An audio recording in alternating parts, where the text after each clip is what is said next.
وحده لا شريك له ونشهد أن سيدنا وسندنا ومولانا محمدا عبده ورسوله الذي أرسله بالحق بشيرا ونذيرا وداعيا إلى الله بإذنه سراجا وقمرا منيرا أما بعد فأعوذ بالله من الشيطان الرجيم بسم الله الرحمن الرحيم يا أيها الذين آمنوا اتقوا الله حق تقاته ولا تموتن إلا وأنتم مسلمون وقال رسول الله صلى الله عليه وسلم سبعة يظلهم في ظله يوم لا ظل إلا ظله الإمام العادل وشاب نشأ في عبادة ربه ورجل قلبه معلق في المساجد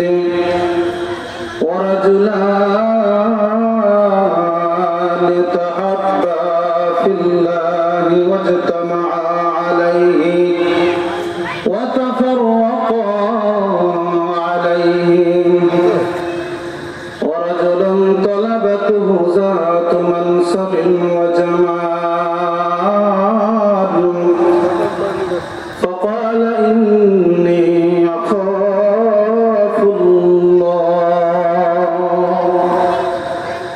ورجل تصدق إخفاء حتى لا تعلم شماله ما تنفق بيمينه ورجل ذكر الله خاليا ففاضت عيناه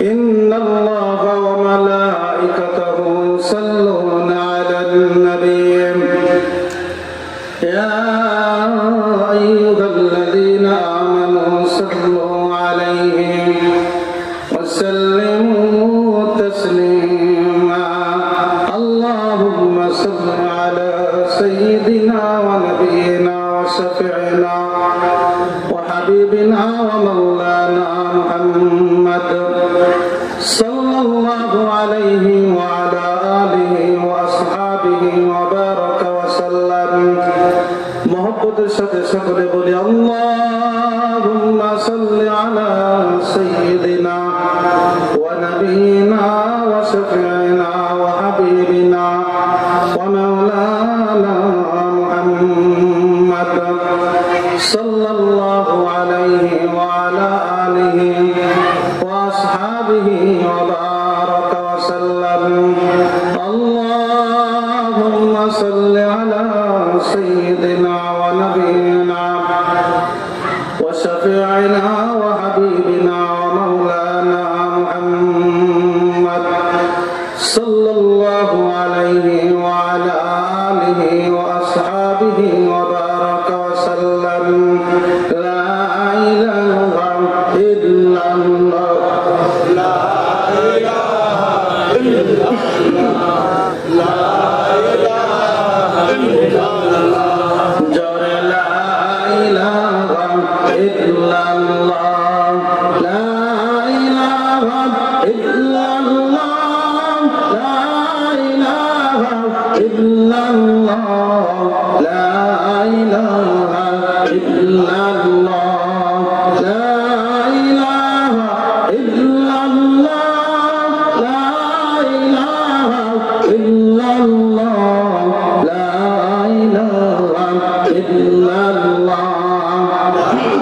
إله إلا الله لا إله إلا الله যার দিলে আসে আল্লাহর ভয়, যার দিলে আসে আল্লাহর ভয়, জিকির করে সে নিরালায়।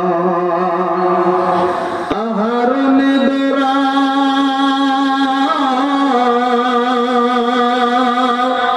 আহার নিদ্রা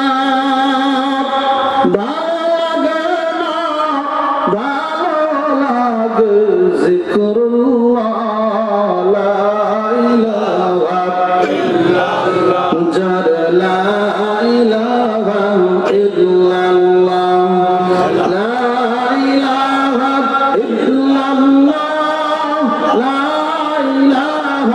ইল্লাল্লাহ, লা ইলাহা ইল্লাল্লাহ,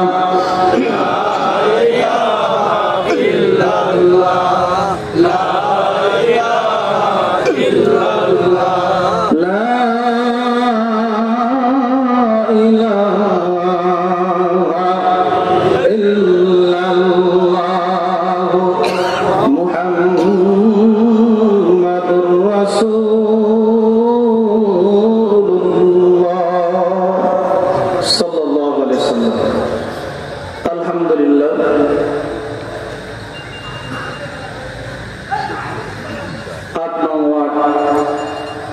মহিলা কলেজ পাড়া যুব সমাজ কর্তৃক আয়োজিত আজকের এই দ্বিতীয়তম তাফসিরুল কোরআন মাহফিলের সম্মানিত মহতারাম সভাপতি, প্রধান মেহমান, উদীয়মান তরুণ বক্তা, নবীন ওলামা সমাজের উজ্জ্বল মুখের ছবি, বিকশিত মেধার উজ্জ্বল প্রতিচ্ছবি, বিশিষ্ট আলেম দ্বীন বন্ধুবার জনাব হযরত মাওলানা মুফতি ইমরান হুসাইন মাজহারি সাহেব মাদ্দাজিল্লাহুল আলী, দেগার হযরত উলামায়ে কেরাম, সামনে উপবিষ্ট মুসলমান ভাই বাবাজিরা, পর্দার অন্তরালে অবস্থানরত আমার মা ও বোনেরা, সর্বপ্রথম শুকরিয়া জ্ঞাপন করি সেই মহান রব্বুল আলামিনের দরবারে আলিশানে, যে মহান রব্বুল ইজ্জত ওয়াল জালাল বহুত বড় দয়া করে, মায়া করে, ইহসান করে, ভালোবেসে আমাকে আপনাকে গুনাহের সকল পরিবেশ থেকে হেফাজত করে কোরআন ও হাদিসের মজলিসে, হক্কানি উলামায়ে কেরামের মজলিসে তথা পয়গম্বর আলাইহিস সালাতু ওয়াস সালামের পবিত্র জবানে স্বীকৃত জান্নাতের বাগানে আসার এবং বসার মতো সুযোগ আর তৌফিক দান করলেন। সেই দয়াময় প্রভুর দরবারে আলিশানে সকলেই একবার সমস্বরে সম্মিলিত কণ্ঠে জোর আওয়াজে শুকরিয়া আদায় করি। সকলে বলি আলহামদুলিল্লাহ। দরুদ ও সালাম পেশ করি বিশ্ব মানবতার মুক্তির দিশারি মুরুদুলাল তাজদারে মদিনা, সরওয়ারে কায়নাত, দো জাহানের বাদশা রাসূল আকরাম সাল্লাল্লাহু আলাইহি ওয়াসাল্লামের শানে সকলে মহব্বতের সাথে বলি সাল্লাল্লাহু আলাইহি ওয়াসাল্লাম। ভাইরা আমার, বন্ধুরা আমার, আজকে যুব সমাজ আমাদের মাঝে কোরআনের একটি মাহফিলের আঞ্জাম দিয়েছে। এজন্য এই এলাকার মানুষ যারা যুব সমাজের অভিভাবক, মুরব্বিয়ানে কেরাম আমরা যারা আছি, তারা খুশি না বেজার বলেন তো? সকলে বলেন খুশি না বেজার? কারা কারা খুশি? তো আল্লাহু আকবার বলে হাত। আলহামদুলিল্লাহ। আপনারা আল্লাহ পাক কবুল করুন। সকলে বলেন আমিন। মুহতারাম হাজরিন, আজকে যুব সমাজ যেখানে অধঃপতনের দিকে ধাবিত হচ্ছে, যুব সমাজ যেই মুহূর্তে পদস্খলিত হচ্ছে, যুব সমাজের নৈতিকতার যেখানে অবক্ষয়, যুব সমাজ যেখানে মাদকাসক্ত হয়ে সমাজকে কুলসিত করছে, ইনশাআল্লাহ আয়াতের আলোচনা চলে আসবে। মুহতারাম হাজরিন, আমরা এই দুনিয়াতে এসেছি নিজ ইচ্ছায় কিন্তু আসতে পারি নাই। সকলে কি নিজের ইচ্ছা মতে দুনিয়াতে এসেছি বলেন? কে কে ইচ্ছা মতো এসেছেন? কেউ নিজের ইচ্ছা মতো দুনিয়াতে আসি নাই। আবার এই দুনিয়া থেকে নিজের ইচ্ছা মতো কিন্তু যেতে পারবো বলেন? আল্লাহ তাআলা যাকে যেভাবে যখন ডাক দেবেন তাকে সেভাবে তখন আল্লাহ যাকে সাড়া দিতে হবে। দুনিয়ার জিন্দেগি শেষ হওয়ার পরে আখিরাতের জিন্দেগি শুরু হবে। যদি বিষয়টি এমন হতো মরে গেলাম ঝামেলা সব মুক্ত, তাহলে কোনো চিন্তার কারণ ছিল না। কথা ঠিক কিনা? পৃথিবী নির্ধারিত সময় পর্যন্ত আল্লাহ তাআলা চলমান রাখবেন, পৃথিবী জারি রাখবেন।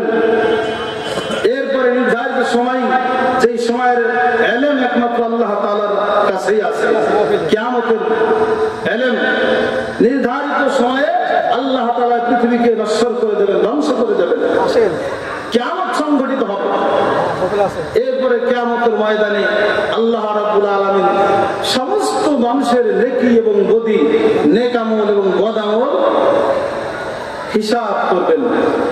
সেদিনকে আল্লাহ রাব্বুল আলামিন সকলের হিসাব নেবেন। সেই কিয়ামতের ময়দান অত্যন্ত ভয়াবহ ময়দান হবে। যে ময়দান সম্পর্কে আল্লাহ তাআলা কোরআনে কারীমের ভিতরে বলতেছেন, ইয়াওমা তাকুনুস সামাউ কাল মুহলি ওয়া তাকুনুল জিবালু কাল ইহনি লা ইয়াসালু হামিমুন হামিমা ইবাসসারুনাহুম ইয়াওয়াদুল মুজরিমুনা লাউ ইয়াফতাদি ইয়াওয়াদুল মুজরিমু লাউ ইয়াফতাদি মিন আযাবি ইয়াওমাইযিন বিবানি। বন্ধুরা আমার, মুসলমানেরা, কিয়ামতের ময়দান এত ভয়াবহ হবে। আল্লাহ রাব্বুল আলামিন কোরআনে কারীমের ভিতরে বলতেছেন, আল্লাহ রাব্বুল আলামিন কোরআনে কারীমের ভিতরে স্পষ্ট আকারে বলেন, ইয়াউমা তাকুনুস সামাউ কাল মুহলি, কিয়ামতের ময়দানে আকাশগুলি গলিত তামার নাই হয়ে যাবে। ওয়া তাকুনুল জিবালু কাল ইহনি, এবং আল্লাহ রাব্বুল আলামিন দুনিয়াতে যত পাহাড় পর্বত বানায়েছেন সবগুলো রঙিন ফসলের মতো উৎক্ষিপ্ত হয়ে যাবে।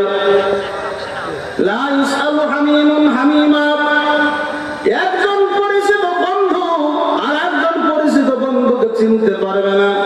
এক বন্ধু আর এক বন্ধুকে অস্বীকার করে বসবে। ইবাসসারুনাহুম, অথচ একে অপরকে দেখতে পারবে। ওই যে আমার আপন বন্ধু, আমার পাশের গ্রামের অমুক, আমার পাশের অমুক ব্যবসায়ী, আমার পাশের ক্লাসের অমুক ভাই, সব দেখবে। কিন্তু মুসলমান কিয়ামতের ময়দানে কেউ কারোর পরিচয় জানাইবে না। সবাই অস্বীকার করবে, ভাই আমি তো তোমার চিনি না। ইয়াওয়াদুল মুজরিমু লাউ ইয়াফতাদি মিন আযাবি ইয়াওমাইযিন বিবানিহি ওয়া সাহিবাতিহি ওয়া ফাসিলাতিহি আল্লাতী তুবি ওয়া মা ফিল আরদি জামিআ।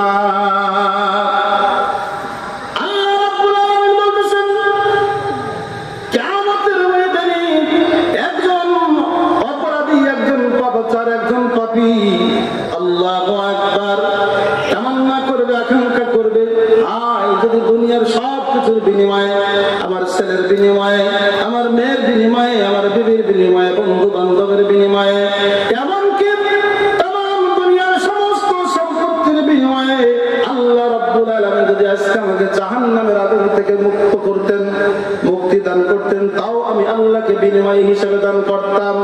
ও বন্ধু, কোন মানুষের দ্বারা দুনিয়ার সব সম্পদ একক মালিকানায় আনা সম্ভব নয়। কথা ঠিক কিনা?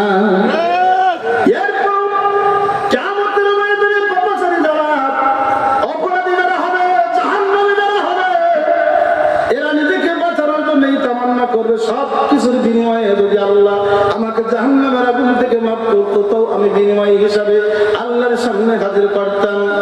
আল্লাহ রাব্বুল আলামিন বলতেছেন, কাল্লা, কখনোই সম্ভব হবে না, কখনোই সম্ভব হবে না। ও বন্ধুরা, নবী পাকের ভিতরে বলতেছেন ইয়ারিকুন নাস কামা,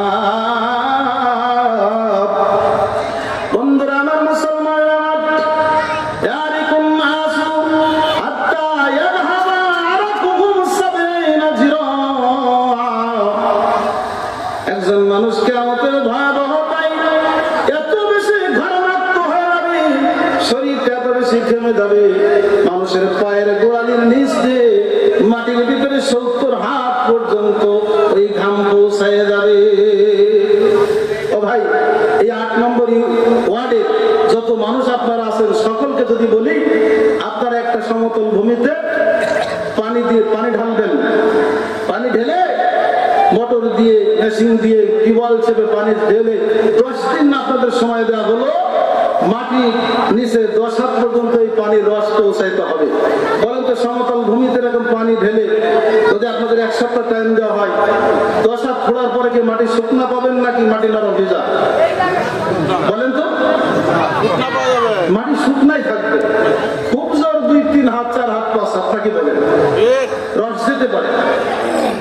সারা ওয়ার্ডের মানুষ পানি দিয়ে মোটর দিয়ে পানি দেওয়ার পরই হলো, অথচ কিয়ামতের ময়দানে একজন মানুষের শরীরের ঘাম তার পায়ের গোড়ালির নিচ দিয়ে 70 হাত মাটির নিচে পৌঁছায় যাবে। ও বন্ধু আমার, মা বোনেরা, চিন্তা করিয়া দেখো, আলোচনা করাও সহজ, আলোচনা শোনাও সহজ, কিন্তু কিয়ামতের ওই ভয়াবহ পরিস্থিতি সামাল দেওয়া সম্ভব নয়। কথা ঠিক কিনা বন্ধুরা?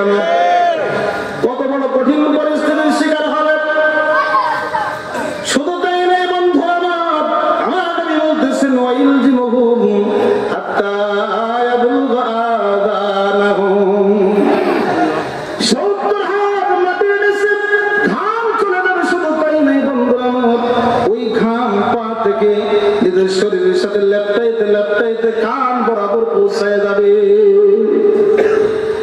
পাপাচারীদের এত ভয়াবহ শাস্তি শুরু হয়ে যাবে।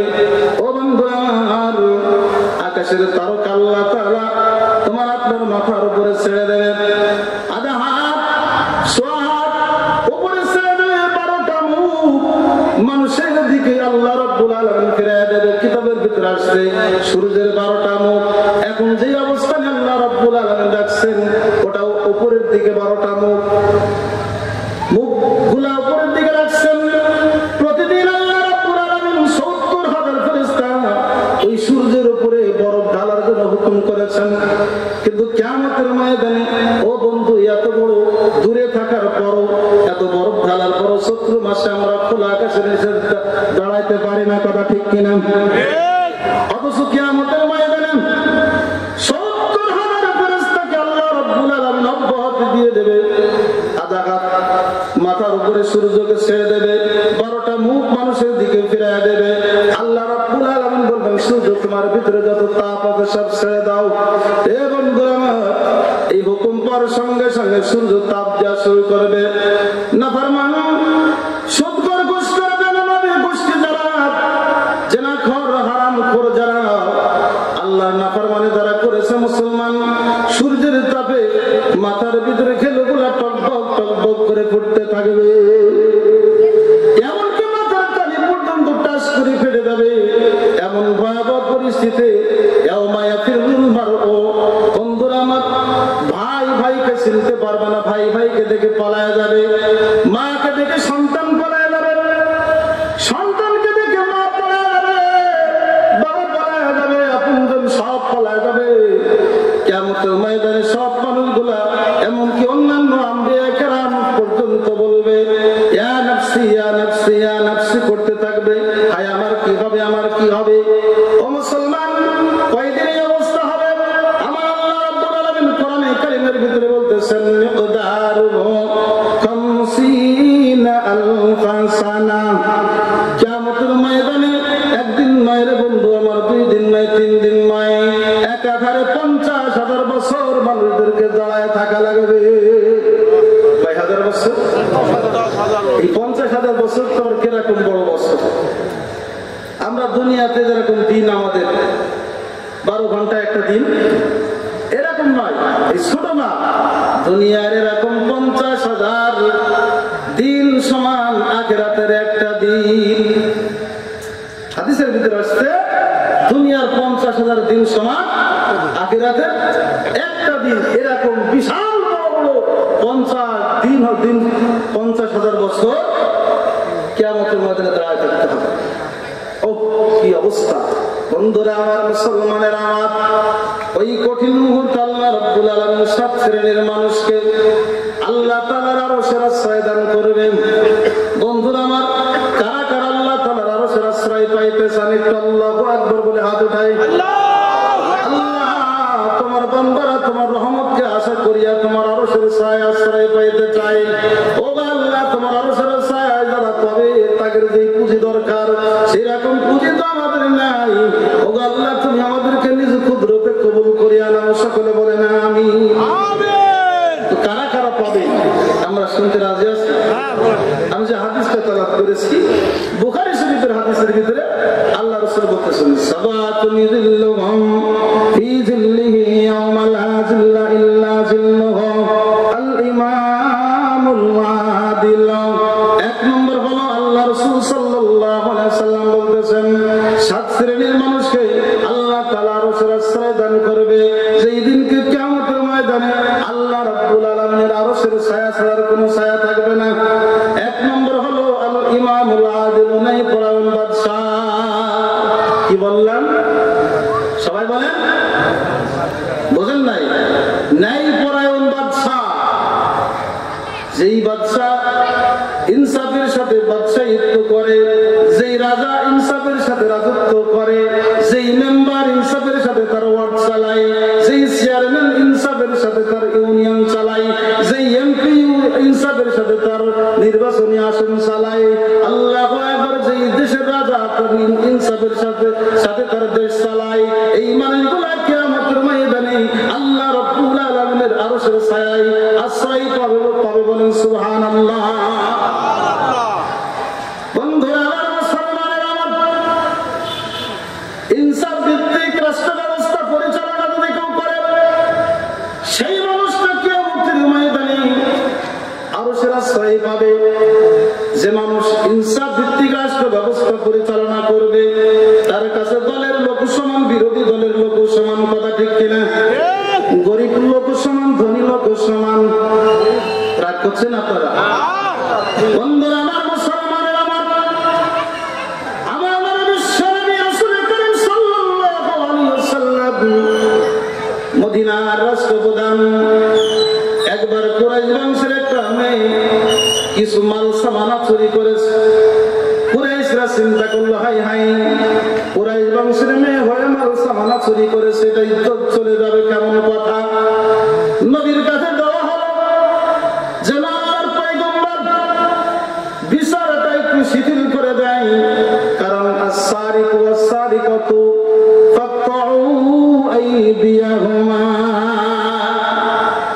আমার আল্লাহ বলেছে, যদি চোর এবং চোরিনী যারা চুরি করবে, এই সমস্ত পুরুষ, যেই সমস্ত মহিলারা চুরি করবে, ওদের হাত কেটে দাও।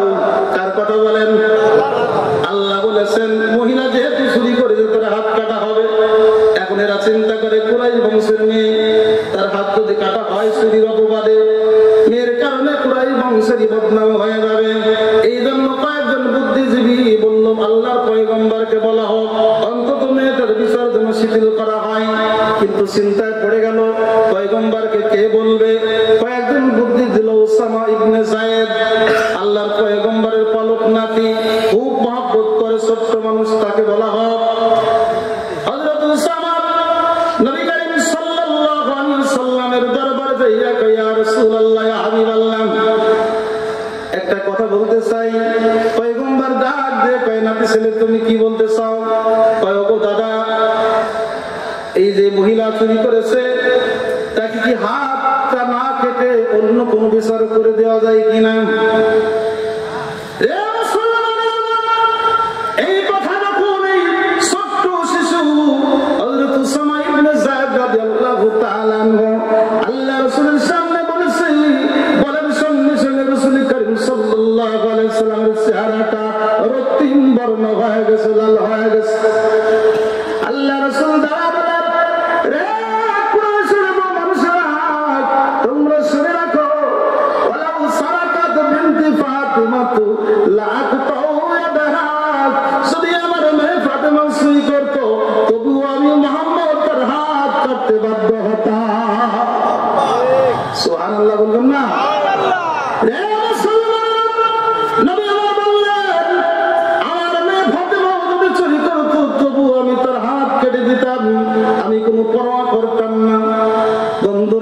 মুসলমানের আমার কেমন বিচার দেখেন। এরা ইনসাফ ভিত্তিক বিচার যারা করবে এই মানুষগুলা কিয়ামতের ময়দানে রসুল আশ্রয় পাইবে। যেই নেতা আল্লাহু আকবার, যেই বাদশা তার রাজত্ব কালে, তার রাজত্বের এরিয়ার ভিতরে কোন মানুষটা খাইয়া আছে, কোন মানুষটা না খাইয়া আছে, কোন মানুষটা রোগাক্রান্ত আছে, রোগের যন্ত্রণায় পীড়িত হইয়া আছে, সব কর্তারে এই খবর যে মানুষটা রাখে এবং সুষ্ঠু ব্যবস্থাপনা করে, ইনসাফ ভিত্তিক ব্যবস্থাপনা করে, ওই মানুষটা কিয়ামতের ময়দানে আরশের আশ্রয় পাইবে। বলেন সুবহানাল্লাহ। বন্ধুরা আমার, মুসলমানের আমার, ঘটনা মনে পড়ে গেল খলিফাতুল মুসলিমিন আমিরুল মুমিনিন হযরত আবু বকর সিদ্দিক রাদিয়াল্লাহু তাআলা আনহু, তিনি যখন খেলাফতে অধিষ্ঠিত সব মানুষগুলোকে ডাক দিলেন, ডেকে ডেকে দায়িত্ব দিয়ে দেওয়া হলো, তোমার অমুক বস্তির দায়িত্ব, তোমার অমুক কাফেলার দায়িত্ব, তুমি অমুক ব্যক্তির দায়িত্ব নাও, অমুক যুদ্ধ অমুক ব্যক্তি আহত হয়ে গেছে, তার সেবা করবা তুমি। সবগুলা দায়িত্ব বন্টন করার পরে খলিফাতুল মুসলিমিন আবু বকর সিদ্দিক রাদিয়াল্লাহু তাআলা নিজের নামে কোনো বরাদ্দ নাই। একজন ডাক দিয়ে কয়, আমিরুল মুমিনিন, আপনি হলেন আমির, আপনার নামে একটা বরাদ্দ থাকা দরকার, উম্মতের খেদমতের বরাদ্দ আপনার থাকা দরকার, আপনার নামে তো কোনো কিছুই দেখলেন না। খলিফাতুল মুসলিমিন আমিরুল মুমিনিন হযরত আবু বকর বলে, বাবা শোনো, আমার নামে একটা বরাদ্দ আছে, অমুক জঙ্গলের ভিতরে নির্জনে নিবৃত পল্লীতে একজন আল্লাহর বান্দি আছে, অসহায়, যার দুনিয়াতে ছেলে নাই, মেয়ে নাই, আপনজন বলতে কেউ নাই। আমি খলিফাতুল মুসলিমিন হযরত আবু বকর তার খেদমতের জন্য নিজেকে নিয়োজিত করেছি। চিৎকার দিয়ে বলুন সুবহানাল্লাহ। বন্ধুরা আমার, মুসলমানের আমার, খলিফাতুল মুসলিমিন আবু বকর রাদিয়াল্লাহু তাআলা প্রতিদিন ওই মহিলার কাছে 3 বার যায়, খাবার দিয়ে আসে, বিছানা পরিষ্কার করে আসে। একদিন হযরত ওমর রাদিয়াল্লাহু তাআলা মহিলার দরবারে রাত্রের বেলায় গেছে, যাইয়া জিজ্ঞাসা করে, আল্লাহু আকবার, ও মা, তোমার কি খাবারের কোনো ব্যবস্থা প্রয়োজন আছে কিনা বলো। তাই না, আমার কোনো খাবারের প্রয়োজন নাই, একটু আগে আল্লাহর একজন বান্দা আমার খাবার খাইয়া খাওয়াইয়া গেছে, চলে আসছে। বন্ধুরা আমার, পরের দিন আবার ওমর রাদিয়াল্লাহু তাআলা চলে গেল, যাওয়ার পরে জিজ্ঞাসা করে, আম্মা জান, তোমার কোন খাবারের প্রয়োজন আছে কিনা, কোন সেবার প্রয়োজন আছে কিনা। তাই না, আমার কোন সেবার প্রয়োজন নাই, কিছুক্ষণ আগে আল্লাহর একজন বান্দা আমার সেবা করে গেছে। চলে এসেছেন হযরত ওমর, আবার তৃতীয় দিন চলে গেছে, মা, তোমার কোন সেবা আমি করবো কিনা, প্রয়োজন আছে কি বলো। তাই না, কোন সেবার প্রয়োজন নাই, কিছুক্ষণ আগে আল্লাহর একজন বান্দা আমার সেবা করে গেছে। বন্ধুরা আমার, মুসলমানের আমার, ওমর চিন্তা করে, আমার সাথে নেকির প্রতিযোগিতা করে এমন মানুষ কি দুনিয়া থেকে, তাকে আমার দেখাই লাগবে। পরের রাত্রে হযরত ওমর গভীর রাত্রে এসে গেছে, অনেক আগে থেকে আড়াল করে আসে, দেখি কে যায়। উনি দেখতেছে হযরত আবু বকর সিদ্দিক রাদিয়াল্লাহু তাআলা আনহু মহিলার জীর্ণ শীর্ণ কুটির থেকে বের হয়ে যায়। বন্ধুরা আমার, মুসলমানের আমার, ওমর ডাকতে কয়, আবু বকর, আমার ধারণা ছিল আমি ওমরের সাথে নেকের কাজে প্রতিযোগিতা করবে এই দুনিয়াতে হযরত আবু বকর ছাড়া দ্বিতীয় আর কেউ হতে পারে না। চিৎকার দিয়ে বলুন আল্লাহু আকবার।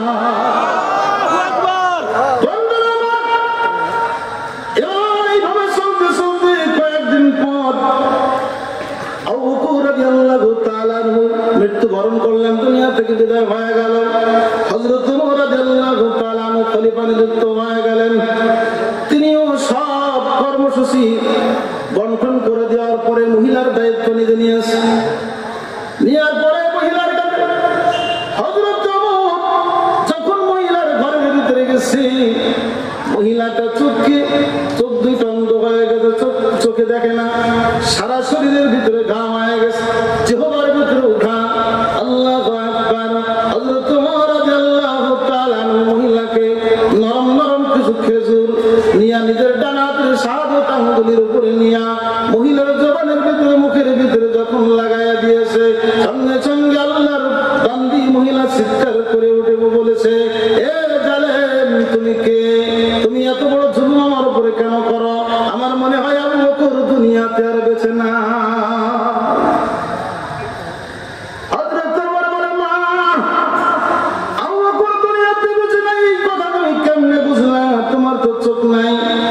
তুমি তো এই ঘর থেকে বের হতে পারো না, দুনিয়ার কোন মানুষ তোমার কাছে আসে না। হযরত ওমর আবু বকর আজকে তিনি চলে গেছেন, এখন আমি তোমার ঘরে ঢুকেছি, কিন্তু তোমাকে খবর কে জানাইলাম? মহিলা ডাক দিয়ে বলে, রে বাবা, তুমি কে? তোমার তো আমি শুনলাম না, কিন্তু শুনে রাখো বাবা, হযরত আবু বকর আমার গৃহে আসতো, আসার পরে আগে আমার বিছনাটা সুন্দর করে পরিষ্কার করে নতুন বিছনায় আমাকে শোয়ার ব্যবস্থা করতো। পরিষ্কার পরিচ্ছন্ন করার পরে নিজের মুখের ভিতরে খেজুর গুলো চাবায়া চাবায়া, আমার যেহেতু জিহ্বাটাও ঘা হইয়া গেছে, নিজের স্বাদ আঙ্গুলি দিয়া যদি খাবার দেয়, আল্লাহু আকবার, আমার ঘা যেই জিহ্বার উপরে হয়ে গেছে, আমি কষ্ট পাবো। এই জন্য আবু বকর নিজের হাত দিয়ে আমার খাবার দেয় নাই, জিহ্বার মাথার উপরে করে জিহ্বার আগা দিয়ে তার নিজের জিহ্বার আগা দিয়ে আমার মুখের ভিতরে খেজুর গুলা খাবার গুলা পৌঁছায় দিত। বলেন সুবহানাল্লাহ। আশ্চর্য কথা না? এত বড় বাদশা হওয়ার পরও একটা ঘা পচড়া লাগার রোগীর খেদমত করতেছে। আমাদের অবস্থা কি? আরে সর্বনাশ! ঘাপস্য তো দূরের কথা, প্রধানমন্ত্রী, স্বরাষ্ট্রমন্ত্রী আর যাই ওসব তো দূরের কথা, সাধারণ একটা মেম্বার হলে তো খবর খারাপ। কথা আশ্রয় দিয়ে যাওয়া যায় না। ও বন্ধু, আমাদের আরশের ছায়ার দরকার আছে কিনা বলেন? ও বন্ধু, শুধুমাত্র এটা অনেক ব্যাখ্যা বিশ্লেষণ হাদিসের। এটা দেশের যারা রাষ্ট্রপ্রধান, ইউনিয়নের যারা প্রধান, মেম্বার ওয়ার্ডের যারা প্রধান, তাদের জন্য কিন্তু এই হাদিস নয়। আলা কুল্লুকুম রাঈন ওয়া কুল্লুকুম মাসউলুন আন রাইয়াতিহি, হাদিসের ভিতরে আছে তোমরা প্রত্যেকেই নেতা, তোমরা প্রত্যেকেই রাজা বাদশা, এবং প্রত্যেকের বাদশাহিত্ব সম্পর্কে জিজ্ঞাসা করা হবে। একজন পরিবারের প্রধান, সে পরিবারের বাদশা। পরিবারের 5 জন সদস্য থাকলে 5 জনের উপরে যদি সুষ্ঠু বন্টন না করে, সুষ্ঠু ইনসাফ ভিত্তিক বন্টন না করে, সেও কিন্তু গ্রেপ্তার হবে। কথা ঠিক কিনা? অনেকে আছে না, এক ছেলেকে 5 বিঘা দেয়, এক ছেলেকে কি দেয়? কিছুই দেয় না। এরকম এলাকাও আছে নাকি? এও কিন্তু ওই যে আল ইমামুল আদল, ন্যায়পরায়ণ বাদশার কাতারে যাবে। পরিবারে সে বাদশা ছিল, কিন্তু পরিবারে সুষ্ঠু বন্টন করে নাই। বন্ধু আমার, মুসলমানের আমার, লম্বা আলোচনা করতে পারবো না, শুধুমাত্র কিঞ্চিত ধারণা দিয়ে আপনাদের সামনে এগিয়ে যেতে চাই। 2 নম্বর হলো, ওই মানুষগুলো আল্লাহ তাআলার আরশের আশ্রয় পাইবে।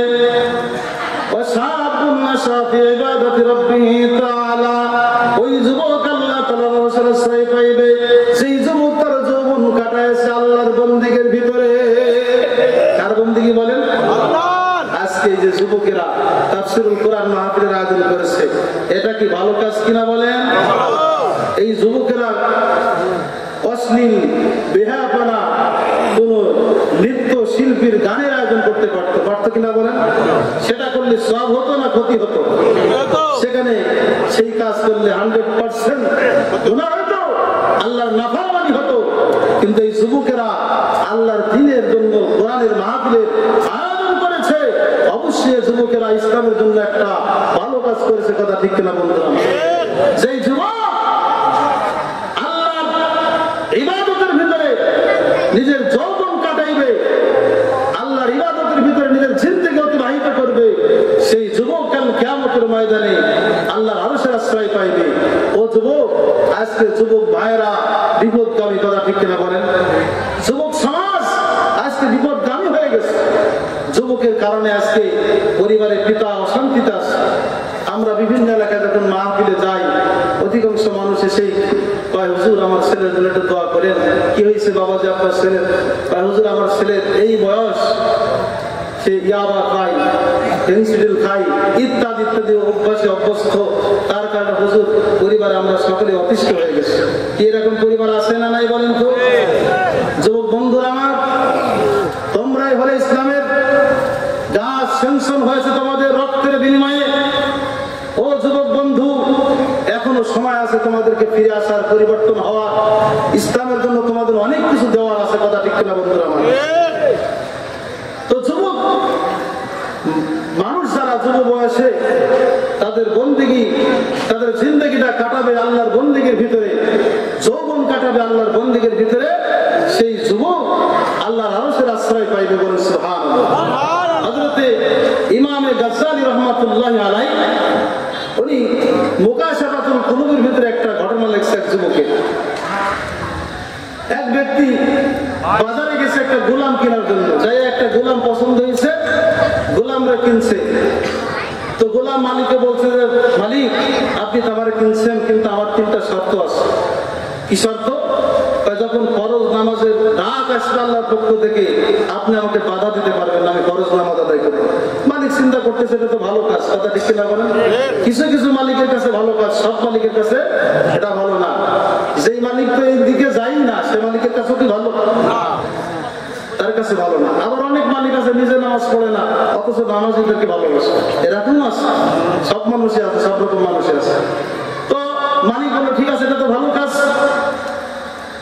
আর একটা শর্ত হলো যে আমি আপনার শুধুমাত্র দিনের বেলায় খেদমত করবো, রাত্রের বেলায় খেদমত করতে পারবো না। দিনে আপনি যত কাজ দেবেন আমার দ্বারা নেবেন, কিন্তু রাত্রের বেলায় আমি আপনার খেদমত করতে পারবো না। ঠিক আছে, ওকে। 3 নম্বর আমাকে এমন একটা ঘর দেবেন যে ঘরে শুধু আমি যাব, দ্বিতীয় কেউ ওই ঘরে যেন প্রবেশ না করে। আল্লাহু আকবার। তো ঠিক আছে, মালিক মেনে নিয়েছে শর্ত। বাড়িতে আসার পরে বেচারা যখনই নামাজের সময় হয় চলে যায় মসজিদে, আবার নামাজ পড়ে বেকার, সারাদিন খেদমত করে, প্রাণ বন্ধ চেষ্টা করে যায় মালিকের খেদমত করার, খেদমতে কোনো ত্রুটি করে না। এবার রাত্রে বেলা ওই একটা ঘর নিয়েছে, জীর্ণ শীর্ণ কুঠির ভাঙ্গাচুর একটা ঘর। মালিক চিন্তা করে আমার এত ঘর থাকতে ভাঙ্গা ঘর কেন নেব? তাই না, যাহাপন এটা আমার যথেষ্ট। ঘরে গেছে, তো যাওয়ার পরে মালিক ওই ঘরে থাকে। একদিন মালিক আর মালিকের বিবি আলোচনা করতেছে, আমরা গোলামটা নিয়ে আসলাম, গোলামটা তো অত্যন্ত ভদ্র, অত্যন্ত কর্মঠ কাজ করে, রাত্রে বেলা সে কাজ করতে চাইল না, ঘরে থাকে। ব্যাপারটা দেখা দরকার। যাইয়া দেখে বন্ধুরা আমার, মুসলমানের আমার, গোলাম সিজদায় পড়ে কান্দে, আল্লাহর দরবারে গোলাম কান্দে। আল্লাহু আকবার। চোখের পানিতে বুক ভাসায় ফেলে দেয়, নামাজ ভিজিয়ে দেয়।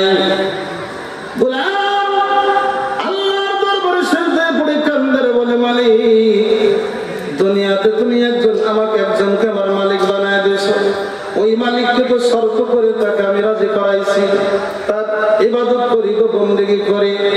আল্লাহ আমি যদি গরিব না হইতাম, অন্যের গোলাম না হইতাম, দিনের বেলায় ওই মালিকের কাজ করতে আমার জীবনটা শেষ হয়ে যায়।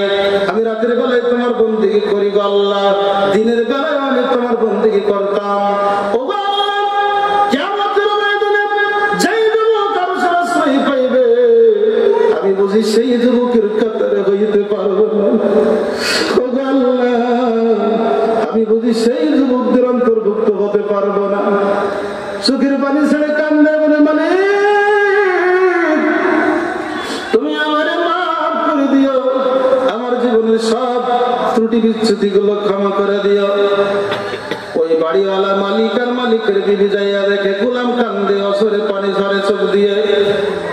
কেমন যেন আকাশ থেকে ওই গোলাম যে জায়গায় সেজদা দেয়, গোলামের সেজদা বরাবর একটা নূরের আলো, নূরের একটা রশ্মি ঝিলিক দিয়ে বারবার। এই দৃশ্য দেখে সকাল বেলায় মালিক গোলামটা ডাকছে, ওই বাবা তোমার আর কান্দা লাগবে না, তোমাকে আমি আজাদ করে দিলাম, তুমি এখন রাত্রে ইবাদত করবা, বন্ধু রাত্রে ইবাদত করবা, দিনের বেলা ইবাদত করবা। গোলাম ডাকতে কই মালিক আমি রাত্রে ইবাদত করি, দিনের বেলা ইবাদত করতে পারি না, আমার এই মনের ব্যথা তুমি কেমনে বুঝলে? ভাই গত রাত্রে আমি আসছিলাম দেখার জন্য, যে দৃশ্য দেখছি তোমার মতো গোলাম পাইয়া ধন্য। তোমার আমি আর আল্লাহু আকবার পরাধীন রাখতে চাই না, আজাদ করে দিলাম, স্বাধীন করে দিলাম। আল্লাহর বান্দা বললেন ইয়া সাহিবাস সিররি কদ যাহারা সিররা, ইয়া সাহিবাস সিররি কদ যাহারা কদ ইন্নাস সিররা কদ যাহারা ওয়ালা উরিদু হায়াতি বাদা মাশতাহারা। যুবক চিৎকার করে সঙ্গে সঙ্গে সাজদা করে কান্দার বলে ও গোপনের ভেদওয়ালা, ও মারিফতের ভেদওয়ালা, গোপন ভেদ যখন প্রকাশ হয়ে গেছে, আমি আর এই দুনিয়ার হায়াত, গোপন ভেদ প্রকাশের পরে দুনিয়ার এই হায়াত আর আমি চাই না। ও মারিফতের মালিক আল্লাহু আকবার, তুমি তোমার কোলে আমাকে উঠায় নাও। বন্ধুরা আমার, এই কথা বলার পরে আল্লাহর বান্দা দুনিয়া থেকে মুহূর্তের ভিতরে বিদায় হয়ে যায়। বলেন সুবহানাল্লাহ। এই জন্য আল্লাহ রাসূল বলেছেন ওয়া শাআতুন নাশা ফি ইবাদাতি রাব্বিহি তাআলা, ওই যুবক, সেই যুবক তার যৌবন কাটায় আল্লাহর রাস্তায়। বন্ধুরা আমার, 3 নম্বর ওয়ারাজুলুন কলবুহু মুআল্লাকুন ফিল মাসাজিদ, ওই ব্যক্তি যার অন্তরটা মসজিদের সাথে লটকানো থাকে, এক ওয়াক্ত নামাজ পড়ার পর আর এক ওয়াক্ত নামাজের জন্য অপেক্ষা করে। ফজর পড়ে এসেছে কখন জোহর হবে, জোহর পড়েছে কখন আসর হবে, আসরের নামাজ পড়া কখন মাগরিব হবে, মাগরিব পড়েছে কখন ইশা হবে, এইভাবে নামাজের পর নামাজ অপেক্ষা করে। আল্লাহ রাসূল বলেন যেই মানুষটা এক ওয়াক্ত নামাজের পর আর এক ওয়াক্ত নামাজের জন্য অপেক্ষা করে, আল্লাহু আকবার, আল্লাহ রাব্বুল আলামিন এক ওয়াক্ত নামাজ থেকে আর এক ওয়াক্ত নামাজের ভিতরে যত গুনাহ সেই বান্দা করে ফেলে, সগীরা গুনাহ যত হয়ে যায়, সব গুনাহগুলো অপেক্ষা করার কারণে আল্লাহ মাফ করে দেয়। বলেন সুবহানাল্লাহ। বন্ধুরা আমার, 4 নম্বর ওয়ারাজুলানে তাহাব্বা ফিল্লাহ, ওই দুইজন আল্লাহর বান্দা যারা এক মুসলমান আর এক মুসলমানকে ভালোবাসে আল্লাহকে রাজি এবং খুশি করার জন্য। এক মুসলমান ভাই আর এক মুসলমান ভাই যদি সম্পর্ক ছিন্ন করে আল্লাহকে রাজি খুশি করার জন্য, 2 মুসলমান ভাই এক জায়গায় ভাই আল্লাহকে রাজি এবং খুশি করার জন্য। আব্দুর রহমানকে বড় ভালোবাসি, আব্দুর রহমান নামাজি আল্লাহওয়ালা মানুষ, তার সাথে ইসলামীয় নামাজি হইয়া যাব, এই জন্য তাকে ভালোবাসি, তাকে তার সাথে মিশি। আব্দুল করিমের থেকে আমি সম্পর্ক ছিন্ন করি, ও নেশাখোর একজন যুবক, ওর সাথে যদি আমি ঘোরাফেরা করি আমি একজন নেশাখোর হইয়া যাব, আমি একজন দুশ্চরিত্র যুবক হইয়া যাব, না ওর সাথে মিশা যাবে না, দুশ্চরিত্র হইলে আমার আল্লাহ নারাজ হইয়া যাবে, এই চিন্তায় আমি ওর সাথে মিশি না, আল্লাহকে রাজি এবং খুশি করার জন্য। আবার আব্দুর রহমান ভালো মানুষ, এক এলাকায় আসছে, তার সাথে সাক্ষাৎ করার জন্য দৌড়ায় গেলাম। একজন হক্কানি আলেম আসছে, হক্কানি আলেমের বয়ান শোনার জন্য দৌড়ায় আসলাম আল্লাহকে রাজি আর খুশি করার জন্য। এই যে 2 জন মুসলমান আল্লাহকে রাজি এবং খুশি করার জন্য একত্রিত হইল, এক জায়গা থেকে আবার বিচ্ছিন্ন হইল। আল্লাহ রাসূল বলতেছে এই কাজটা যারা করবে কিয়ামতের ময়দানে ওই মানুষগুলো আরশের আশ্রয় পাইবে। সুবহানাল্লাহ, একটু জোরে বলেন। বন্ধুরা আমার, 5 নম্বর ওয়ারাজুলুন তালাবাত রুযাতুন সাবিন ওয়া জামাল, ওই যুবক, ওই বান্দা, যেই বান্দাকে একদম সুন্দরী সুরসী যুবতী রমণী অন্যায়ের দিকে ডাকে, আল্লাহু আকবার, কাম চরিতার্থ করার জন্য ডাকে। যুবক তখন বলে ইন্না খাফুল্লাহ, যুবক বলে আমি আল্লাহরে ভয় করি, আমার দ্বারা এটা সম্ভব হবে না। কি বলেন, এরকম সমস্যা আছে না নাই? হ্যাঁ, বর্তমান জামানায় এই সমস্যাটা তো বেশি। যুব সমাজ হয়ে গেল, একটা যুবকের কারণে গোটা পরিবারের সদস্যরা লজ্জিত হচ্ছে, যুবতী বোনের কারণে, মেয়ের কারণে গোটা পরিবার লজ্জিত হচ্ছে, অপমানিত হচ্ছে, হচ্ছে কিনা বলেন? অপকর্মের কারণে। কিন্তু আল্লাহর ভয় যদি কোনো যুবকের অন্তরের ভিতরে থাকে, কোন যুবতী মেয়ের ভিতরে থাকে, সেই যুবক আল্লাহর নাফরমানি করতে পারে না, সেই যুবতী আল্লাহর নাফরমানি করতে পারে না। কথা ঠিক কিনা বলতে পারে? অতএব আমি যে কথা বলতে চেয়েছিলাম, যেই যুবক কে একজন সুন্দরী ষোড়শী যুবতী অন্যের দিকে ডাকবে, অপরাধের দিকে ডাকবে, আর সেই যুবতী ডাককে প্রত্যাখ্যান করে আল্লাহর বান্দা যুবক বলবে আমি আল্লাহকে ভয় করি, আল্লাহর ভয়ে যে অন্যায় থেকে নিজেকে বাঁচায় রাখতে পারবে, সেই ব্যক্তি, সেই যুবক আল্লাহ তাআলার আরশের আশ্রয় পাবে। বলে সুবহানাল্লাহ। যুবক বন্ধু, আমরা যারা আছি আল্লাহকে রাজি খুশি করার জন্য সকল প্রকার অন্যায়, অনাচার, দুরাচার জিন্দেগি থেকে আমরা চিরদিনের জন্য বিদায় করতে পারি না? বলেন কি পারি না যুবক বন্ধুরা আমার? আল্লাহ পাক আমাদের সকলকে কবুল করুক, সকলে বলেন আমিন। আমি আমার আলোচনা, সংক্ষিপ্ত আলোচনা এখানে এখানে সমাপ্ত করছি। আমার জন্য দোয়া চাই, আমি আপনাদের জন্য দোয়া করি। আসসালামু আলাইকুম ওয়া রাহমাতুল্লাহ। নারায়ে তাকবীর, নারায়ে তাকবীর। Hey there. Subscribe to my channel. And also press this bell icon, so you never miss any new updates, cause whenever we upload new video you will get a notification on your phone.